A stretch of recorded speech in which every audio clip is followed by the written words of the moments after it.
You see, Judas eventually formed enough calluses around his heart that he was no longer able to feel guilt in the moment. John chapter 13, if you'll go back there for a moment with me. The Gospel of John chapter 13, verse 2. John records for us, let's begin in verse 1. Now before the feast of the Passover, when Jesus knew that the hour had come to depart out of this world to the Father, having loved his own who were in the world, he loved them to the end. Oh, what beautiful words.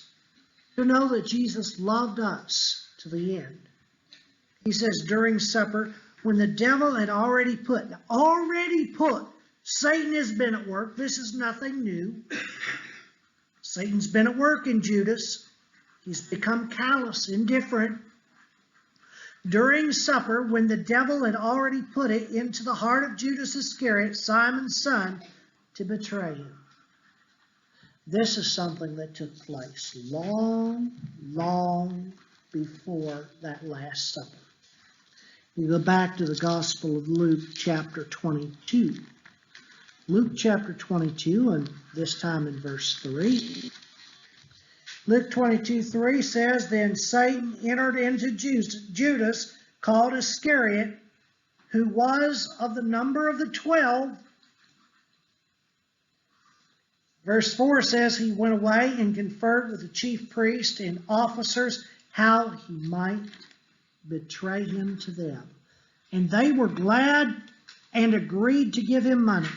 So he consented and sought an opportunity to betray him to them in the absence of a crowd. Old Judas.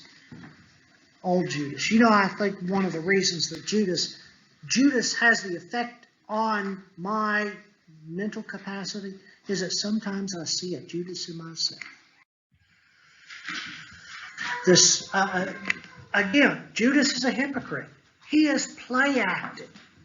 He's there at the Last Supper. He's going along with the rest of the disciples.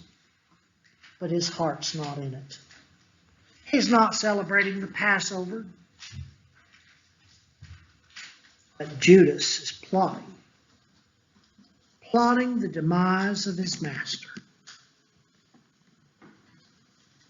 You know something that is disturbing. I hope it doesn't shock you too much, but it should. There are hypocrites in the church today.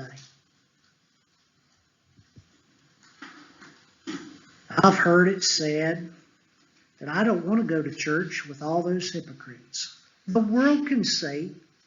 The world is not blind. From time to time, there are hypocrites. I certainly hope we have none here. But the world can see. But friends, if you're using that for an excuse as to why not to be part of the body of Christ, believe me, if you're not willing to follow Jesus, eventually we'll find ourselves in hell with every hypocrite that ever lived, including Judas. Let's not use other hypocrites as an excuse to not follow Jesus. The third and final point this morning, I believe it's the final point, comes again from Matthew chapter 27, and this is cowardice. Cowardly compromise. Matthew 27, verse 11. Now Jesus stood before the governor, and the governor asked him, Are you king of the Jews? Jesus said, You've said so. But when he was accused by the chief priest and the elders, he gave no answer. Then Pilate said to him, Do you not hear how many things they testify against you?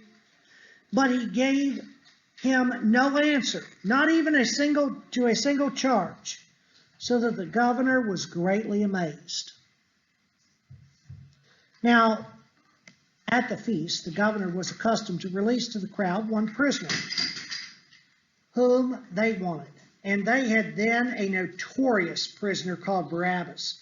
So when they had gathered, Pilate said to them, Whom do you want me to release for you, Barabbas or Jesus called the Christ? For he knew that it was out of envy they had delivered him up. Besides, while he was sitting on the judgment seat, his wife had sent word to him, have nothing to do with that righteous man, for I have suffered much because of him today in a dream. Now the chief priest and the elders persuaded the crowd to ask for Barabbas and destroy Jesus. The governor again said to them, which of the two do you want me to release for you? And they said, Barabbas. Pilate said to them, then what shall I do with Jesus called the Christ? And they all said, let him be crucified. And he said, why? What evil has he done? But they shouted the more, let him be crucified. So when Pilate saw that he was gaining nothing, but rather that a riot was beginning, he took water and washed his hands before the crowd, saying, I am innocent of this man's blood. See to it yourselves. And all the people answered, his blood be on us and on our children.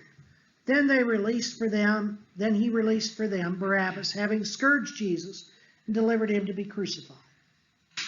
You see what happened? We've got a man here without the guts. Without the guts to do what's right. He knows what's right. He knows that Jesus is innocent of the charges that have been brought before him. In the words of Winston Churchill, think about this. Never give in. Never, never, never, never. In nothing great or small, large or petty. Never compromise your faith. Never compromise what is right, or we will be guilty. We will be guilty of the sin that condemned Jesus to death.